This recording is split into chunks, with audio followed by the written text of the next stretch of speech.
né? Mengão aí, Mengão assumindo a liderança, dorme na liderança. O que isso quer dizer? Não quer dizer nada, absolutamente nada. O Flamengo aí tem um longo caminho de decisões, cada jogo vai ser uma decisão pela frente, né?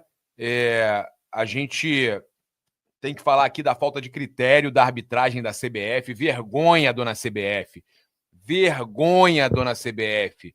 A entrada do Gomes, 1000 vezes pior do que essa do Everton Araújo, e aí o VAR chama para expulsar o Everton Araújo. A entrada do Gomes foi 1000 vezes pior, tá? 1000 vezes pior. A entrada do Andréas foi até pro Jornal Nacional, né, dona Globo? Né, dona Globo? Até pro Jornal Nacional levou ele para explicar a entrada, né? Tão de sacanagem, porra. E aí o Bruno Henrique, porra, o Bruno Henrique foi lá reclamar, com razão, tomou amarelo e tá fora do jogo contra o São Paulo, porra. Tá de sacanagem, porra. Tá de sacanagem?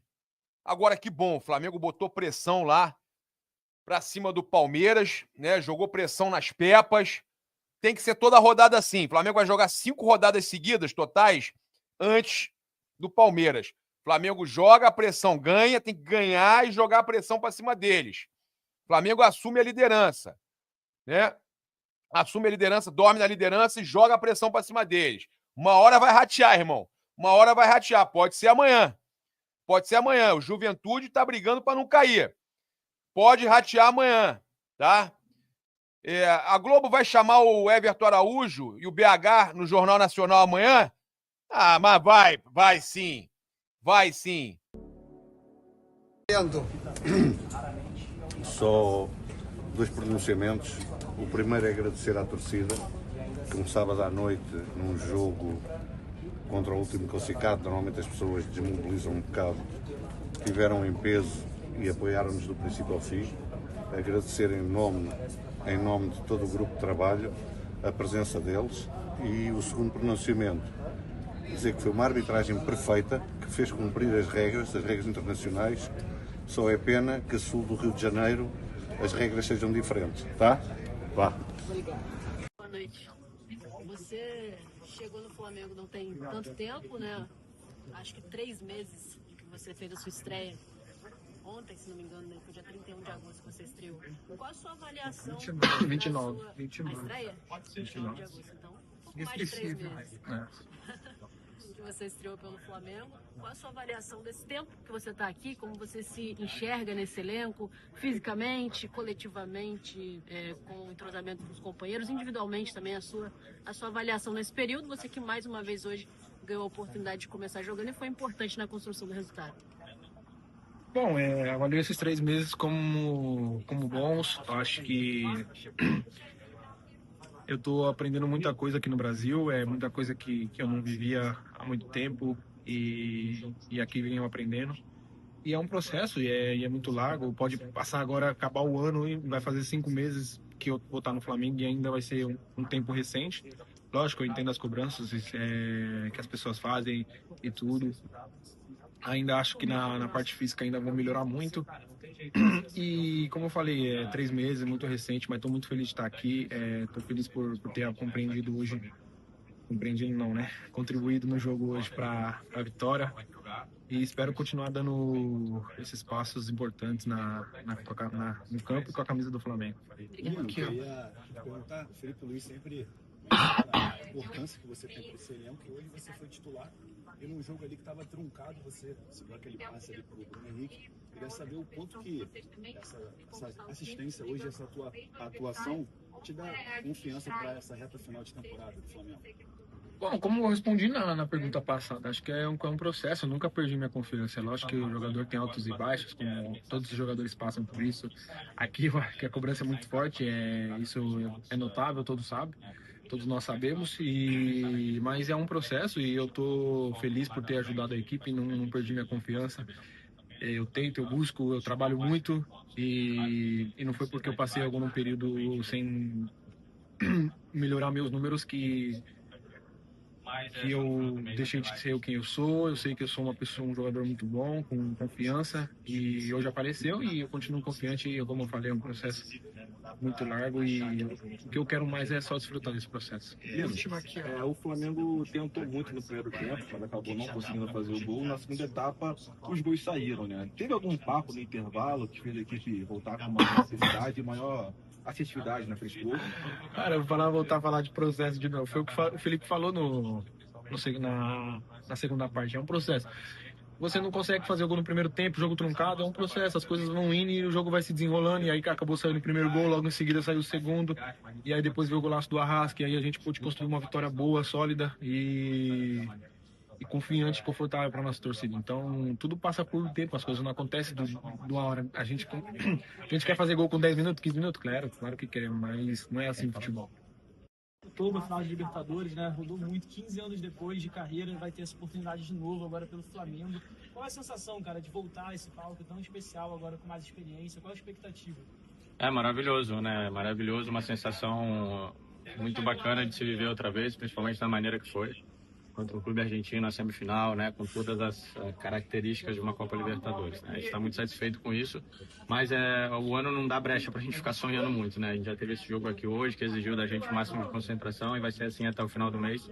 Concentração no Campeonato Brasileiro, porque cada ponto agora pesa muito mais. Daniel, boa noite. Aproveitando que você falou do Campeonato Brasileiro, Flamengo e Palmeiras na última década praticamente dominaram o futebol brasileiro. Muitos títulos do Palmeiras, ninguém quer fazer. E eu quero saber de você, que é um jogador experiente, qual vai ser o grande diferencial para essa reta final para um time ser campeão eventualmente do Campeonato Brasileiro e com a Libertadores? Aquilo que pede um campeonato de longa duração, né? A regularidade. Acho que estou seguro de que quem tiver melhor regularidade agora nesse último mês, né, nesse tempo que falta de campeonato agora, vai ser quem vai ter mais chance de vencer o campeonato, sabendo que cada jogo guarda um segredo, cada jogo é muito especial e muito difícil, então quem tiver melhor regularidade vai ter mais chance de vencer. A última aqui, ó. Tem como não projetar já um pouquinho da final da Libertadores? E lá do outro lado tem um zagueiro também, que é capitão do time, assim como você já foi capitão, que ele normalmente quando tá jogando fica ali buzinando no juiz, buzinando, independente se foi falta ou não foi falta. O cara é meio malo ou isso daí é método? Você que entende bem, que já foi capitão, zagueiro. Só você já sabe a resposta, né? Não, mas isso cada um usa das suas artimanhas, das suas maneiras de tentar influenciar o jogo de alguma forma. Principalmente aqui na América do Sul tem muito isso. Não é certo, não tem certo ou errado, né? É aquilo que cada lugar tem de peculiaridade e é o que o jogo aceita. A gente tem que tentar usar a nossa força, que eu tenho certeza que não é isso. Então... enfim, mas até lá tem muito chão pela frente. Valeu, gente.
O Flamengo reassume a liderança, fica na expectativa pelo jogo do Palmeiras amanhã. E eu queria abordar com você o próximo duelo contra o São Paulo, por ser um jogo tão grande também, só que ele vai ser realizado na Vila Belmiro. Você acha que isso, de certa forma, pode tirar um pouco o São Paulo da zona de conforto para não jogar no Morumbi? E o Flamengo pode ter algum benefício nesse sentido de estar jogando num campo que o São Paulo não joga como mandante, num jogo que o Flamengo precisa muito ganhar para seguir ali na briga pelo título também?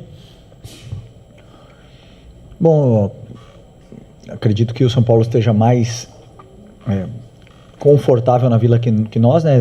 Eles jogam mais lá do que a gente. Mas acontece, nós muitas vezes também levamos para Brasília alguns jogos, nos sentimos confortáveis em Brasília, por exemplo, porque estamos mais não acostumados, mas já fomos mais vezes. Então, e também porque o maior número de torcedores muitas das vezes são nossos. Então, não sei como é que vai ser a distribuição dos ingressos lá, mas faz muita diferença quem tem a maioria da torcida ou a torcida que canta mais, né? Isso, mas claro que não é a mesma coisa para o São Paulo jogar como jogar no Morumbi, com certeza muda, é diferente. E desculpa, e mesma coisa quando a gente não joga no Maracanã também não é a mesma coisa. Boa noite, Felipe. Aqui, Eric Viana do Mundo Bola Flamengo. Te perguntar sobre as finalizações. O Flamengo chutou 10 vezes de fora da área, uma coisa que a torcida pedia bastante. Você já falou um pouco que isso tem muito a ver com mais os jogadores do que um pedido seu. Queria saber se você tem cobrado mais para essas finalizações de fora da área acontecerem. É a mesma coisa também para as cobranças de falta, que 7 meses depois o Flamengo volta a marcar de falta com a Arrascaeta. Se tem treinado também essas cobranças mais. Obrigado. Bom, sobre o chute de fora da área, eu penso muito, primeiro, como você falou, nas características dos jogadores que estão no campo. Tem uns que são mais chutadores que outros. E principalmente os espaços que o adversário deixa para que você chute. E uma das coisas que o esporte deixa esse espaço na frente da área muitas vezes para que você chute. Foi assim que o Fortaleza fez gol neles. E alguns outros times tiveram possibilidades. O São Paulo fez gols neles também, assim, de fora da área, de rebote. Então, isso acaba acontecendo naturalmente. Os jogadores sentem mais confiança para chutar. Eles treinam chute todas as semanas. Faltas nem sempre, uma sequência de jogos não. Mas que o gol de falta tenha entrado. Muitas vezes, assim, fazemos gols de bola parada, ou de bola rolando, ou de cruzamento, ou de chute fora da área. Mas normalmente 2 gols por jogo. Então passam 2 meses ou 3, 4 meses e vocês falam: poxa, mas faz tempo que não faz gol de fora da área, ou faz tempo que não faz gol de falta. Não dá para fazer gol de todos os tipos, todos os jogos, né? Os gols vão se revezando muitas vezes. O importante é que temos capacidade para fazê-los, né? Com jogadores determinantes como temos. Felipe, boa noite. Igor Siqueira do UOL. Coletiva passada você mencionou que você ia aproveitar esse jogo para recuperar a confiança de alguns jogadores, né? Você considera que o objetivo foi alcançado? E a gente também sabe que você é um cara que é estudioso, metódico, gosta de mergulhar muito no futebol. E apesar de estar pensando sempre no próximo jogo, como você repete para a gente, mas você está tentando alcançar ou aumentar o seu repertório como técnico de alguma maneira nesse período, principalmente que vai anteceder esse mês de Libertadores, finais importantes, conclusão de temporada? Tipo, está assistindo alguém, estudando alguma questão, algum nó que você está tentando desatar no seu próprio repertório como treinador?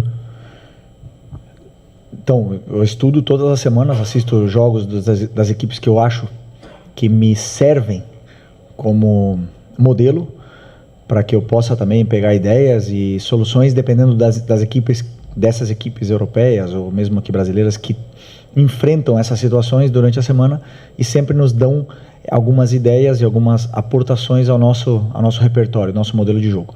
Muitas vezes, já escutei falar, que nosso time joga de forma igual. Isso para mim é o maior elogio que eu posso ter, porque isso quer dizer que o time tem identidade. Mas nunca é assim, porque sempre são muitos ajustes em função do plano de jogo, que muitas vezes passa desapercebido para o olho do torcedor, mas existem muitas variações dentro do próprio jogo que vão acontecendo, que faz com que nosso time seja muito difícil de ser marcado e pressionado. Então, evoluir sempre dá tempo. Aí eu esqueci o que... Bom, acredito que sim, que... todo mundo sai fortalecido depois de uma vitória de 3-0. Boa noite, Felipe. Aqui, Sidão Marinho da Litoral News. De hoje até a final da Libertadores, o Flamengo vai fazer 7 jogos. Já fez o primeiro hoje, né? Porque provavelmente o jogo contra o Galo vai ser na terça-feira anterior lá em Minas. Como você está projetando esse caminho? Queria que você falasse também sobre o adversário que agora está definido. Mais um super clássico agora para definir quem vai ser o primeiro tetracampeão da Libertadores. E, em cima disso, nessas rodadas que vem pela frente, você acredita que é possível o campeão brasileiro ser definido antes da final ou é algo que vai ficar para as 2 rodadas finais do Campeonato Brasileiro? Sou muito ruim em fazer previsões. Se quem faz previsões acertasse, o futebol não teria graça e os apostadores estariam ricos e estão todos com problemas. Nunca dá para prever essas coisas. Então o que nós temos que fazer é pensar no próximo jogo. É o que eu faço. Está muito longe da final. Sei que vocês querem saber da final, querem falar da final. A única coisa que passa na minha cabeça é São Paulo, e essa é a minha mensagem que eu tenho passado para os meus jogadores. O que está na nossa cabeça é a próxima rodada. E a única coisa que importa é o que está no nosso alcance, o que está na nossa mão é o que podemos fazer, é tentar ganhar do São Paulo a próxima rodada. Felipe, Raíza Simplício da Gol Brasil e da revista Placar. Você falou, né, que está na tua cabeça agora o próximo jogo contra o São Paulo, e o Bruno Henrique acabou sendo suspenso, está fora. E nessa briga, enfim, a gente tem visto nos últimos 2 jogos, pelo menos, do Campeonato Brasileiro, o Juninho ganhou alguns minutos. Eu queria saber, no início do ano, o Juninho veio como um jogador para brigar ali por posição, acabou não acontecendo, ele não jogava desde agosto, antes desse jogo contra o Fortaleza, por exemplo. E o que aconteceu em relação ao Juninho? Foi adaptação? Foi algum erro de avaliação? Enfim, por que o Juninho não está tendo mais oportunidade nesse momento também sem o Pedro? Primeiro porque o fator número 1 para o jogador se colocar no campo, porque são eles que se colocam, é a performance individual. Então, nós tivemos aí uma ascensão, uma conquista da titularidade do Pedro nesse caminho todo, onde o Juninho, o Wallace, Bruno, todos eles foram perdendo espaço nesse momento. E com o espaço também a confiança, né? Então, sempre tento, de uma certa forma, quando eu posso, dar minutos, porque pelo que eu vejo durante a semana também vai me dando muitas informações porque eu posso esperar do jogo. Essas informações eu tenho, vocês não. E muitas vezes as escolhas dos nomes não são agradáveis aos olhos e ouvidos dos torcedores, mas são porque também eu faço o que eu acredito que seja melhor para a equipe, dependendo do que eu vejo durante a semana e durante os treinos e os jogos, né? Então, o que aconteceu foi isso. Não teve a sequência necessária, nunca conseguiu a confiança que precisa para poder performar e se colocar no time de forma unânime. Então, isso não aconteceu e só depende dele. Felipe aqui.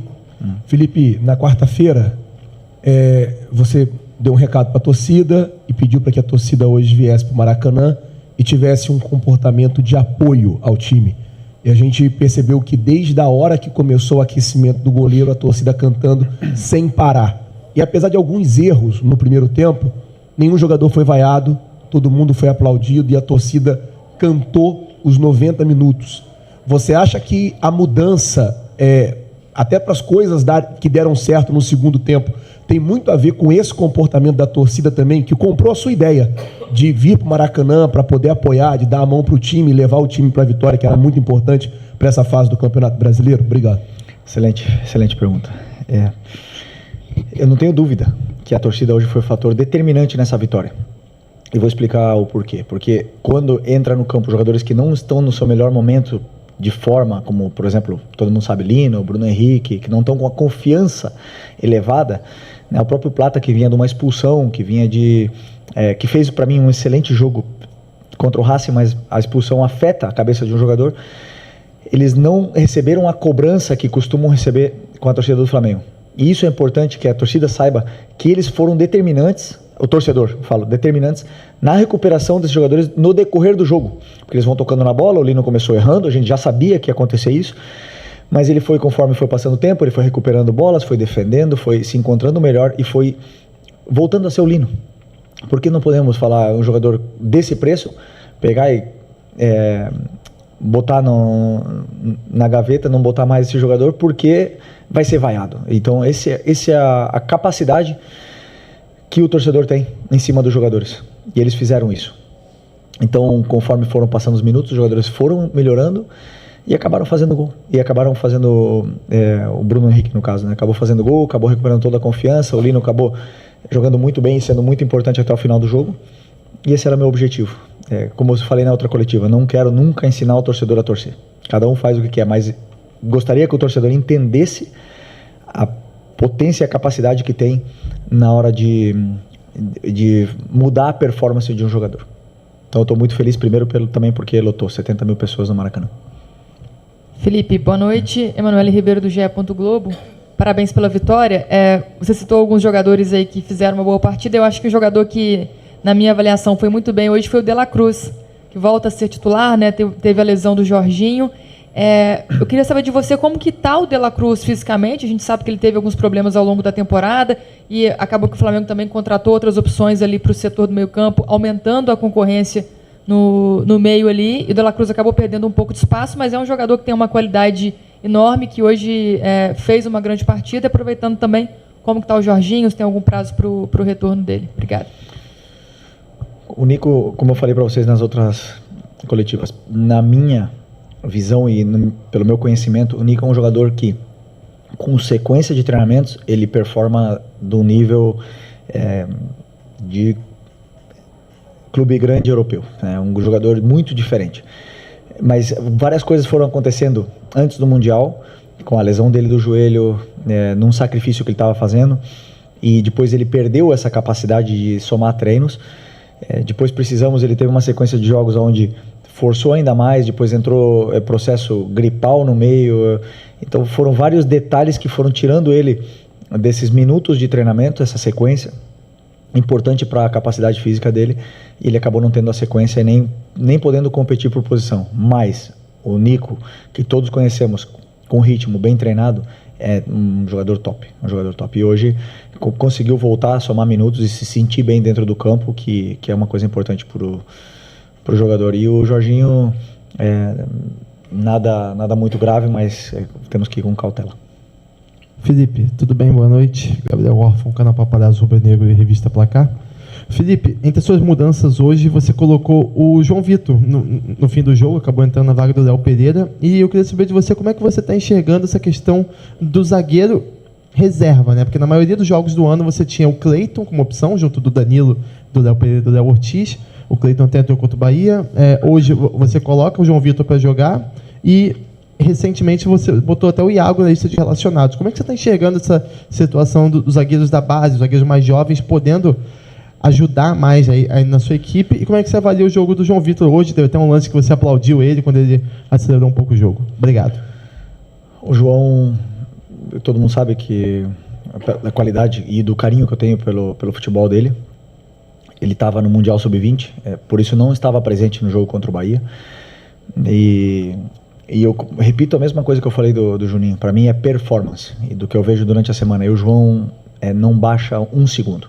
Então optei por dar minutos para ele nesse jogo de hoje, porque estamos com o Léo Ortiz com problemas no tornozelo. Fez também um sacrifício muito grande. E é importante para mim que ele tenha minutos e se sinta jogador profissional, se sinta partícipe do que está acontecendo no campo, porque em qualquer momento podemos precisar, e ele vai ser o jogador da sequência, pela performance dele no dia a dia. Felipe, aqui, boa noite, tudo bem? Júlio Miguel Neto, Diz Fla e ES Live. Felipe, você fala que sempre estuda muito, jogo após jogo, né? Mas não tem como não perguntar essa situação do Pedro, porque o que passa para a imprensa e para a maioria do torcedor do Flamengo, que ainda é uma grande incógnita, né? Essa situação dele do antebraço, em relação à sua calcificação, e se ele vai estar apto ou não só para a final da Libertadores, mas tem jogos importantes no Brasileiro, tem um campeonato importante em curso, que é o Campeonato Brasileiro, e o Flamengo, nesse primeiro momento, se o Palmeiras não vencer amanhã, retoma a liderança. Eu queria perguntar para você em relação ao jogo de hoje, né? Você colocou o Bruno mais avançado. Já passa pela sua cabeça, você que é um cara estudioso, começar a avaliar a possibilidade de não ter o Pedro na Libertadores e ter essa peça-chave para o jogo contra a equipe do Palmeiras na Libertadores? Eu estou falando em relação à Libertadores, tem os outros jogos, mas já para ter uma base de caso você não ter o Pedro disponível. E o Plata? Plata foi expulso. O Pedro, uma fratura óssea, eu não sou médico, né? Mas eu já quebrei as duas pernas, já quebrei o braço, já quebrei a mão, tudo que é osso. São 6 semanas. Então está muito, muito ajustado para o Pedro chegar nessa final. Mas também tendo em conta a recuperação tão acelerada que ele teve com o joelho, acelerada não, tão perfeita, né, como ele teve com a do joelho, e ele é um homem de fé, todos acreditamos que ele possa sim conseguir essa proeza, né, mas sem colocar prazo, sem colocar nenhuma pressa no jogador. Ele primeiro é a saúde e que ele esteja bem recuperado para poder performar, que é o mais importante. E o Bruno hoje jogou onde ele jogou em 2019 praticamente o ano inteiro. Com ele e o Gabi na frente, o Arrasca na ponta esquerda e o Ribeiro na direita. Essa para mim é a posição dele. Por mais que me digam o contrário, onde eu vejo ele poder fazer a diferença. Que ele chega bem na área, tem bom cabeceio, ataca bem espaço. E quando está com confiança e está bem, é um jogador... como é que eu poderia dizer? Ele e o Arrasca são lendas históricas do Flamengo e temos que agradecê-los. Felipe, boa noite. Bruno Castanha, de Papo Futebol Clube. Felipe, hoje o Flamengo teve mais um jogador expulso, né? Nos últimos jogos sempre vem rolando uma expulsão, algumas justas, outras não. Mas eu queria saber do critério, né? Você, a sua opinião sobre a questão do critério ou a falta dele nos jogos, porque a gente vê às vezes jogadas semelhantes e aí não é expulso, no outro jogo é. No caso da expulsão do Everton, hoje da semana passada, do jogo do Palmeiras e Cruzeiro, o VAR chamou o árbitro que não quis expulsar. Como é que fica também para o jogador, né, cada jogo, sem saber também qual o critério da arbitragem, o que vai fazer, o que pode fazer, o que não pode fazer? Obrigado. Foi justa a expulsão? Eu não vi o lance. Foi justa? Foi justa. Foi justa a expulsão. Tu não achou? Ok. Bom, o que eu escutei foi que reconheceram um erro no jogo do Palmeiras e se corrige. Nenhuma jogada é igual, mas começaram a aplicar e dali para frente. Então, entra nessa correção e o que eu tenho que fazer é tentar que meus jogadores também não sejam expulsos, né? No caso, o Everton foi sem nenhuma intenção de ser expulso. É um jogador que não é nada violento e uma pena que vamos perdê-lo para o próximo jogo também. Aqui é Felipe, boa noite. Marcos Martins, aqui embaixo. Marcos Martins do Canadá QCRN. Parabéns pela vitória.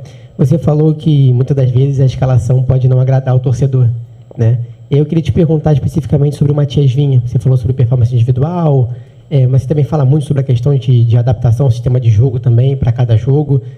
Tem a questão física também de um jogador como o Vinha, que ficou muito tempo afastado dos gramados por uma lesão gravíssima. Como é que está a tua análise em cima do Vinha? Ele não vem recebendo tantas oportunidades, tanta minutagem. Como é que está a análise em cima dele? Está competindo por posição com o Ayrton. E nesse momento, para mim, tanto o Alex, que agora está jogando, o Alex, temos um cuidado muito especial com ele, está jogando de uma forma incrível. O Ayrton, sempre que joga, tem jogado muito bem, segundo aos meus olhos, né? Eu sei que parece que o Ayrton nunca joga bem, nunca para o torcedor, mas para mim, sim, faz tudo exatamente o que eu peço para ele fazer e cumpre toda a função que eu peço para ele desempenhar dentro do campo. E o Vinha está brigando pelo espaço dele, como você bem falou, vem de uma lesão muito séria, se esforçou muito para estar nesse momento, eu sei disso, e hoje eu tinha pensamento em dar minutos para ele também, mas a saída do Carrascal no começo do jogo e as circunstâncias que foram acontecendo no jogo, acabou que optei por continuar com o Ayrton até o final, mas é um jogador que eu tenho em conta e que sempre é importante para a gente e que assim que precisar eu sei que ele vai estar pronto. Felipe, aqui Natália Brasil da Rádio Roquete. Eu sei que a gente está falando do brasileiro, você já falou que falta muito até o jogo da final, mas eu queria te fazer uma pergunta. Se você assistiu o jogo do rival e se fazia diferença para você ser um ou outro do que foi. O Palmeiras tinha um placar muito grande para fazer, havia possibilidade da LDU ser a finalista. Então, eu queria saber esse aspecto pessoal, se fazia diferença quem está lá do outro lado. Assisti.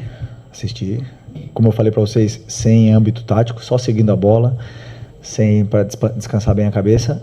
E o Palmeiras passou de forma merecida. Estão os dois melhores da América do Sul, fazendo talvez a maior final da história da Libertadores. E é isso. É maravilhoso que podemos ter essa oportunidade de estar vivendo esse momento. É um privilégio muito grande estar vivendo esse momento. Então vamos desfrutar, nós, Flamengo e Palmeiras, com certeza vamos desfrutar desse momento único que é jogar uma final de Libertadores nesse nível. Boa noite, Felipe, Léo José do Coluna do Fla. Na rodada passada e nessa rodada, o Flamengo jogou antes do Palmeiras. E nas próximas 3 rodadas, o Flamengo também vai jogar antes do Palmeiras no Campeonato Brasileiro. Alguns técnicos já disseram publicamente que preferem jogar depois, porque já sabem mais ou menos do resultado do adversário. E outros também já disseram que preferem jogar antes, porque entram sem pressão no jogo. Como que é o pensamento do Felipe Luiz com o Flamengo jogando antes do maior concorrente pelo título do Campeonato Brasileiro, pelo menos nessas 5 rodadas aí, as duas uma passada, essa e as próximas 3? Não tinha pensado nisso, mas o que eu me preocupo muito é pelo tempo de recuperação entre jogo e jogo. Por exemplo, como eu falei para vocês, nós tivemos 3 dias para preparar o jogo do Botafogo até o Racing em casa, e isso para mim foi muito ruim, mesmo sendo antes do Palmeiras. Porque para mim o jogo do Botafogo tinha que ter sido no sábado, para eu ter 4 dias para preparar o jogo do Racing. E aí o Palmeiras também teria jogado no sábado, né? Mas não aconteceu dessa forma. E isso é a única coisa que me preocupa, que agora, por exemplo, nós vamos ter 4 dias para preparar o jogo do São Paulo, e isso já é um tempo razoável de preparação. Dá tempo de treinar, porque enquanto nós contra Fortaleza tivemos 2 dias, o Fortaleza treinou a semana inteira. O Vasco, nós treinamos 2 dias, ou nem treinamos, recuperação, o Vasco teve a semana inteira. E foram vários jogos assim. E se me dão 2 dias só de recuperação, é muito difícil. Então eu sempre me preocupo por ter essa diferença entre agora sábado e quarta. Tá? Ok, aí eu não tenho o que reclamar.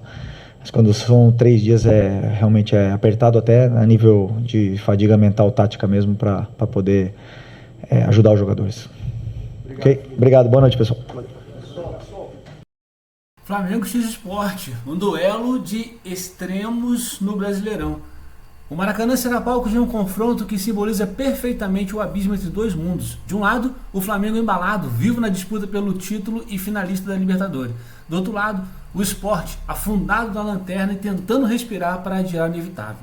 São 61 pontos contra apenas 17. 2 times, 2 realidades e um mesmo gramado. O rubro-negro carioca ostenta o melhor ataque e a melhor defesa da competição, enquanto o Leão amarga o pior desempenho em ambos os setores.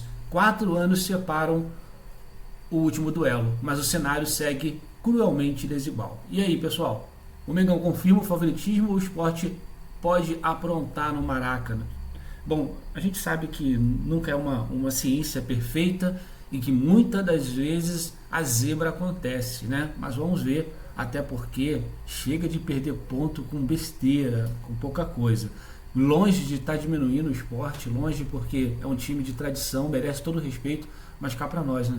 A gente tem que parar de ficar cometendo essas gafezinhas aí que, vamos que vamos, nação, é isso daí. Flamengo não se explica, Flamengo se sente. Vamos lá, galera.